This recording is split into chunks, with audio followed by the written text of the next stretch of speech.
Bonjour à tous. Dans cette vidéo, vous allez apprendre à créer un site web de qualité en quelques minutes. Pour cela, on va utiliser AppDrag, qui est une plateforme de création de sites web ne nécessitant pas de connaissances techniques. Le site sera compatible ordinateur, tablette et smartphone. Vous apprendrez à créer vos pages, gérer leurs titres et leurs descriptions pour améliorer leur référencement. Vous apprendrez à concevoir votre menu pour naviguer sur votre site entre les différentes pages. Vous apprendrez également à créer des sections avec du texte, des images, des liens, des animations, des icônes. Vous apprendrez à utiliser des éléments plus avancés tels que les sliders et les galeries. Vous apprendrez à créer un formulaire de contact pour être contacté par les visiteurs de votre site. Puis vous apprendrez comment publier votre site et obtenir un nom de domaine propre à votre activité. Tout d'abord, je vous invite à vous rendre sur le site appdrag.com dont vous trouverez le lien dans la description de la vidéo et à cliquer sur Créer mon site. Vous entrez votre prénom puis votre nom, puis votre adresse mail, et enfin vous définissez un mot de passe pour finaliser la création de votre compte. Vous atterrissez sur la liste des catégories des différents thèmes pour créer votre site. Vous pouvez choisir un template ou thème qui vous plaît ou qui correspond à votre activité, c'est un point de départ. Par la suite, vous pourrez le personnaliser comme vous le souhaitez. Dans cet exemple, je vais partir d'un thème vierge pour vous montrer un maximum de fonctionnalités essentielles pour faire un site web pro de A à Z en partant de zéro. Une fois le thème choisi, vous saisissez le nom du site que vous voulez créer. Je vous montrerai en fin de vidéo comment acheter un nom de domaine personnalisé. J'appelle mon projet Greenleaf et je vais prendre pour idée générale du site une association humanitaire. Une fois votre projet créé, vous allez arriver pour la première fois sur l'éditeur de site web. Un didacticiel vous est proposé pour vous faire comprendre les bases. Je passe la visite guidée, mais je vous recommande de la faire pour que l'utilisation d'AppDrag vous soit encore plus simple et agréable. On va commencer par créer toutes les pages dont on va avoir besoin. Cliquez sur le bouton de menu à gauche et configuration des pages, c'est d'ici que l'on gère les pages de son site. Cliquez sur l'engrenage pour accéder aux options de la page. Saisissez le nom que vous souhaitez voir apparaître dans le menu de votre site. Puis, on va dans l'onglet SEO et on saisit le titre et la description de notre site. C'est important pour le référencement sur les moteurs de recherche, d'où l'aperçu Google en haut.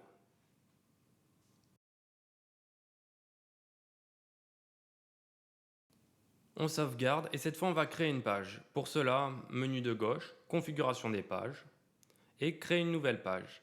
On saisit un titre, puis on répète le même processus pour toutes les pages du site. Je crée une page à propos pour faire une présentation de l'association, une page portfolio pour y insérer une galerie photo personnalisée et une dernière page contact pour que les visiteurs puissent interagir directement avec nous. Enfin, cliquez sur Accueil pour accéder à l'édition de cette page. Avant de vous montrer comment vous servir de l'éditeur, laissez-moi vous expliquer comment sont structurées les pages sur AppDrag. Une page est constituée de sections, ce sont les blocs avec une barre rose. AppDrag fournit un large choix de sections toutes faites et prêtes à l'emploi. Ces sections sont ensuite constituées de lignes qui se suivent verticalement et qui font office de grilles de 12 cases. C'est toute la zone blanche. Ces lignes contiennent des colonnes qui prennent tout leur espace. Ce sont les blocs entourés de bleu. Libre à vous d'ajouter, supprimer des colonnes ou même de les élargir ou rétrécir. Et enfin, une colonne contient des éléments qui se suivent, tels du texte, des images, des icônes, des boutons ou tout autre type de composant. Vous allez voir, c'est très simple d'utilisation et facile d'obtenir un super résultat. Bien, retournons sur notre page d'accueil. Je clique sur le pinceau de la barre de section pour accéder à sa broche de personnalisation. Dans les couleurs de l'arrière-plan, on me propose un ensemble de couleurs qui correspond à la palette associée à mon projet. Pour la changer, je vais dans le menu configuration du projet et je peux en choisir une autre ou la personnaliser. Pour mon thème, je choisis du vert. Il est désormais disponible dans mon sélecteur de couleurs. Attaquons-nous au bouton du menu. Deux moyens d'accéder à sa brush, soit en double cliquant dessus ou alors au menu qui apparaît au clic droit.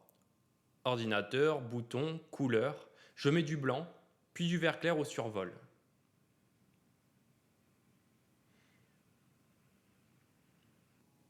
Je vais en arrière, puis je règle l'espacement intérieur des boutons.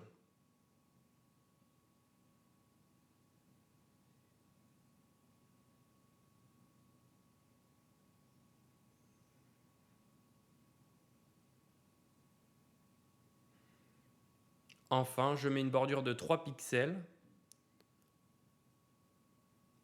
transparente, puis vert clair au survol. Enfin, je choisis qu'elle ne s'applique qu'au bas du bouton et je clique sur Appliquer la bordure.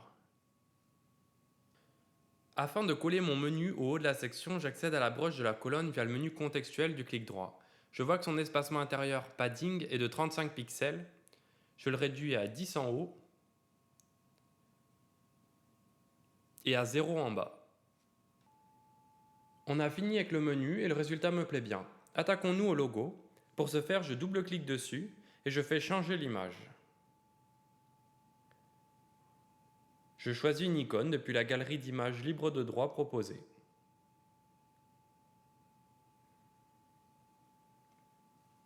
Je règle sa largeur à 42 pixels.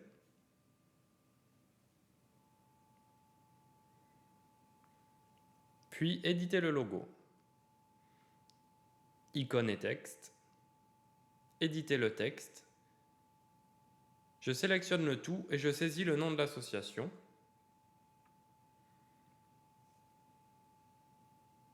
Je mets le texte en blanc et l'espacement entre les lettres à 5.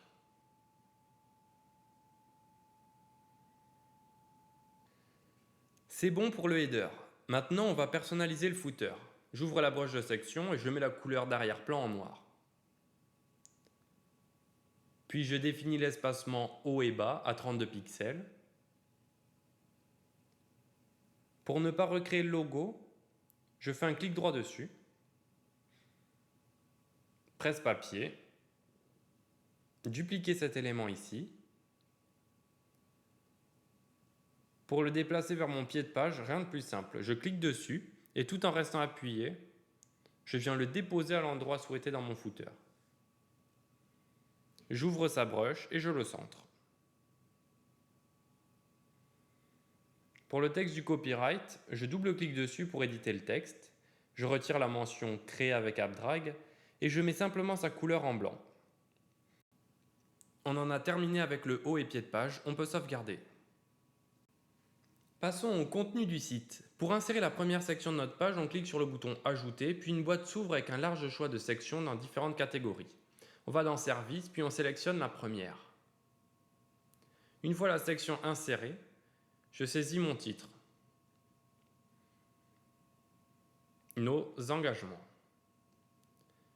Je le centre et définis sa taille de police. Je double-clique sur le séparateur et mets sa hauteur à 5 pixels. Notons qu'il a hérité de la couleur de la palette du projet. Je choisis 3 nouvelles icônes en accord avec mon thème. J'ouvre ensuite les options de la colonne via l'engrenage et je supprime cette dernière. Mes 3 colonnes se repositionnent automatiquement. Pour en finir avec cette section, je change mes textes.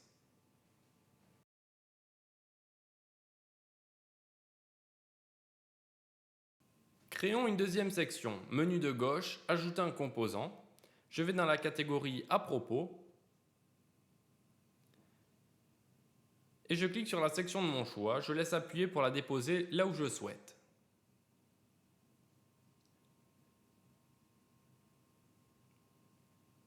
Je saisis mon titre.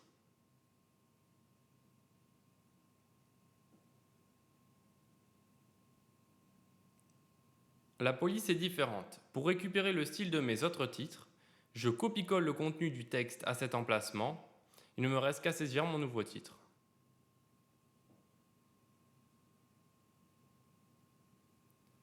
Je double-clique sur l'image pour en choisir une plus en adéquation avec mon site. Je vais dans l'onglet Pexel. Je choisis une image de zèbre et je prends la taille large pour qu'elle soit de bonne qualité.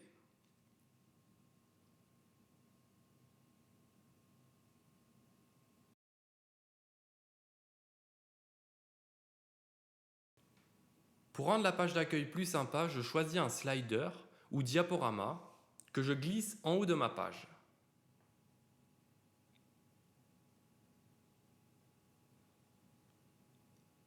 Je double-clique, puis je choisis Contenu du slider pour configurer chaque slide. Je change l'image.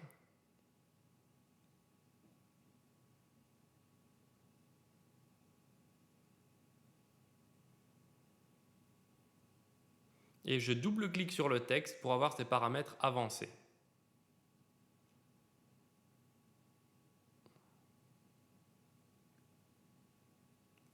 Je peux également le repositionner au clic de souris, choisir sa couleur de police et plein d'autres paramètres. Je sauvegarde et je fais de même pour les autres slides.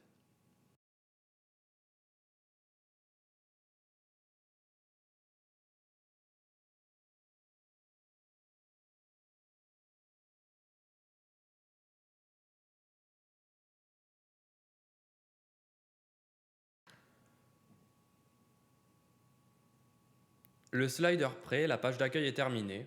On sauvegarde et on change de page via le menu Configuration des pages pour aller sur À propos. Commençons notre deuxième page. Après avoir cliqué sur Ajouter notre premier bloc, on cherche une section qui nous plaît. Dans la catégorie Hero, je choisis la numéro 40 qui est assez simple. Je vais dans la broche de section puis dans l'arrière-plan pour y mettre une image de fond. Je recherche Jungle et je prends cette image.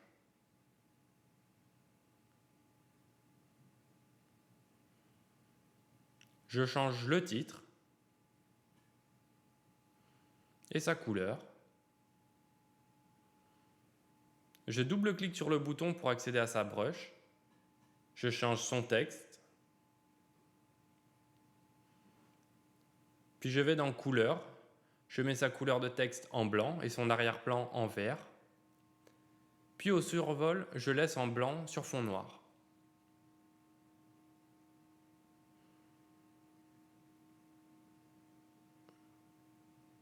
Je clique sur Retour, puis j'ouvre l'onglet Liens.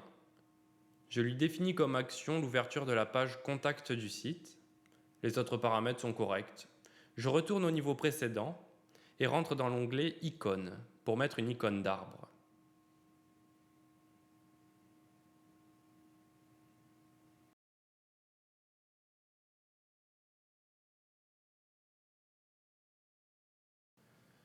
Pour agrandir ma section, je retourne sur sa brush d'édition et je lui définis un padding haut et bas de 120 pixels.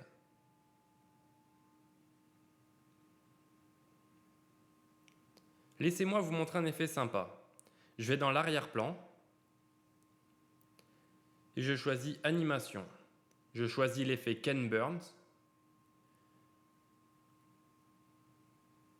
et mets sa durée sur 92 secondes.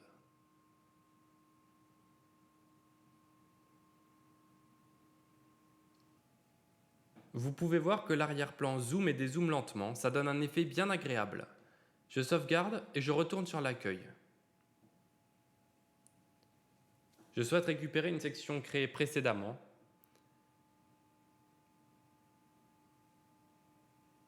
Clic droit, presse-papier, copier dans le presse-papier, puis on retourne sur notre page.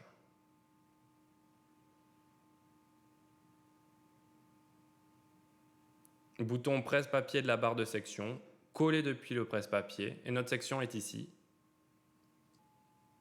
On va également rajouter un organigramme de l'association. Pour ce faire, ajouter un composant, catégorie Notre équipe.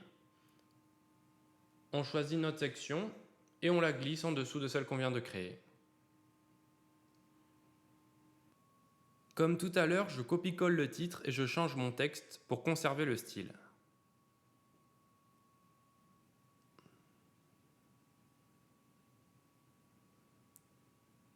Je mets mon sous-texte.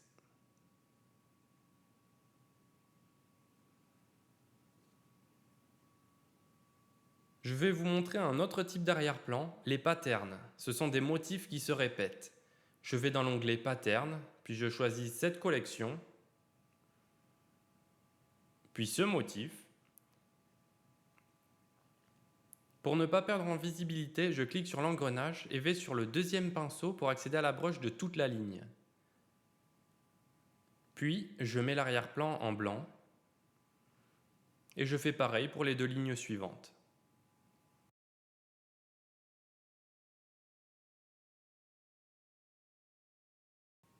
J'accède à l'édition de ma section et j'augmente l'espacement haut et bas afin qu'il soit de 42 pixels pour bien mettre en valeur mon contenu.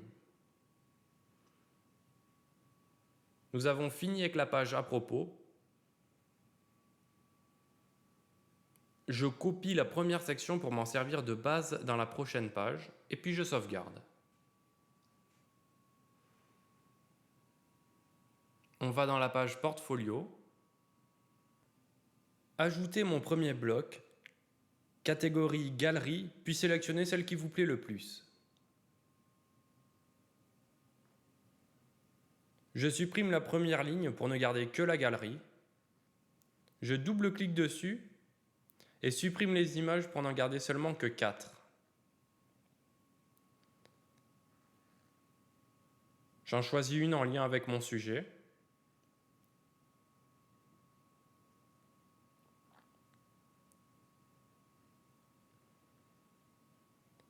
Je peux rajouter une légende à mon image. Et enfin, je choisis les autres images.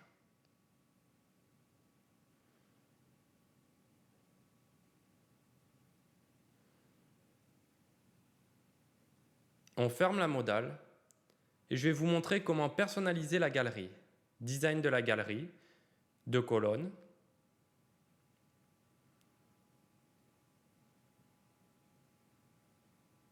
Espacement à 0. L'opacité, pour quand on n'est pas en survol, à 1.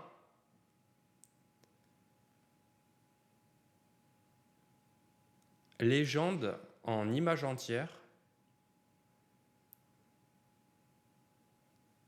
L'arrière-plan en noir. Je change sa transparence pour qu'on voit toujours l'image derrière.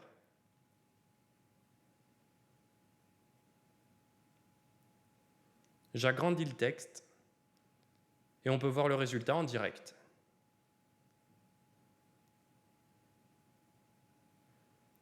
Puis je définis au clic que l'image s'ouvre en grand plutôt qu'ouvrir un lien. Je clique sur le presse-papier de la barre de section pour coller la section que j'ai copiée tout à l'heure. Je clique sur la flèche du haut pour la réordonner. Je change mon titre.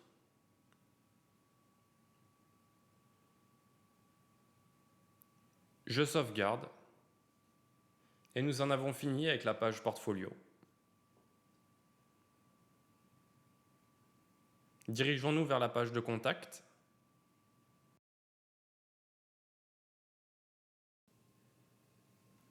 Comme pour toutes les pages précédentes, ajouter mon premier bloc, je choisis la rubrique carte.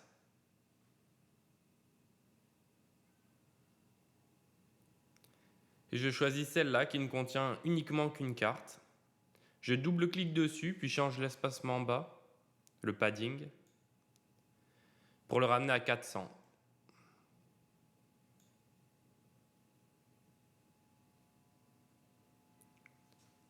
Je vais dans le presse-papier de la section, puis coller la section depuis mon presse-papier. Je la déplace en haut de ma page. Je change mon titre et je retire le bouton comme on est déjà sur la page de contact. Maintenant, on va rajouter un formulaire de contact. Je vais dans Formulaire et je prends le forme 29. Je retire la colonne qui contient une carte.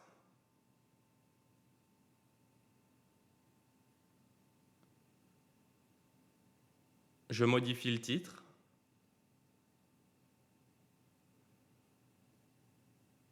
Puis l'adresse, c'est juste pour montrer que tous les champs sont modifiables.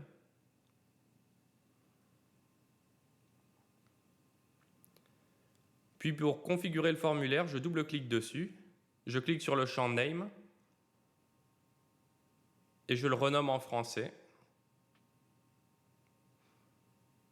Je sauvegarde, puis j'accède aux options du bouton de validation.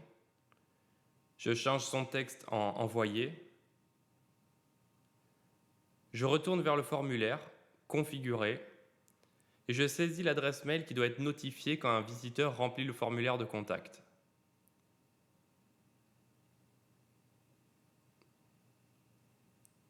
Je saisis le message qui sera affiché après soumission pour le visiteur. Et le texte s'il n'a pas rempli un des champs obligatoires.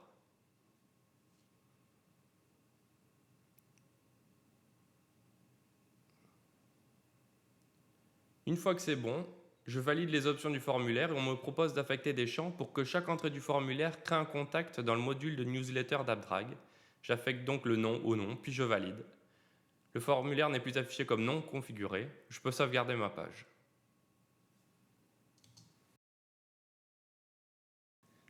Pour prévisualiser votre site, cliquez sur le bouton avec l'icône d'œil en haut à droite de la barre d'action. Votre site apparaîtra comme il apparaîtra sur le navigateur de vos visiteurs. Bien sûr, c'est un outil indispensable à utiliser sans retenue lors de la création du design de votre site. Vous pouvez également cliquer sur les icônes mobiles en haut pour voir l'aspect sur les différentes résolutions d'écran, ou encore sur l'icône de chaîne pour copier le lien de votre page de prévisualisation dans votre presse-papier. Voyez comment en quelques minutes on a réalisé un super site facilement et sans aucune connaissance technique. Avant de publier mon site, je veux m'assurer du rendu sur petit écran. Pour cela, je double-clique sur le menu, mobile, tablette, et mon éditeur passe en mode tablette. J'ai accès aux options du menu au format mobile. Je mets l'arrière-plan en vert.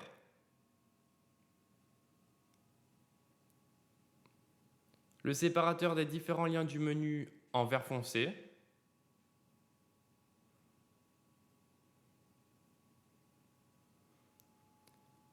Le texte en blanc et je réduis la police d'écriture.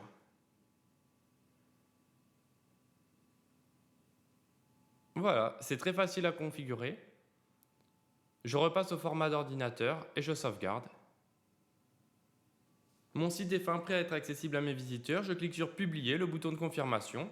Mon site est désormais accessible à tous. Notez que pour les futurs changements que je pourrai effectuer, il faudra publier à nouveau. Entrons dans la dernière partie, l'achat d'un nom de domaine. Je retourne au tableau de bord via le bouton AppDrag. C'est ici que sont listés mes projets. À la publication du site, les captures d'écran ordinateur et mobile ont été générées automatiquement. Je vais dans les options du projet, choisissez une offre. Je vous conseille l'offre basique annuelle, qui est la première à offrir un nom de domaine pendant 1 an quand on souscrit à l'année. Une fois que vous avez souscrit à l'abonnement, cliquez sur Domaine, puis saisissez le nom de domaine que vous souhaitez acquérir. Comme vous avez un domaine offert, les tarifs seront barrés.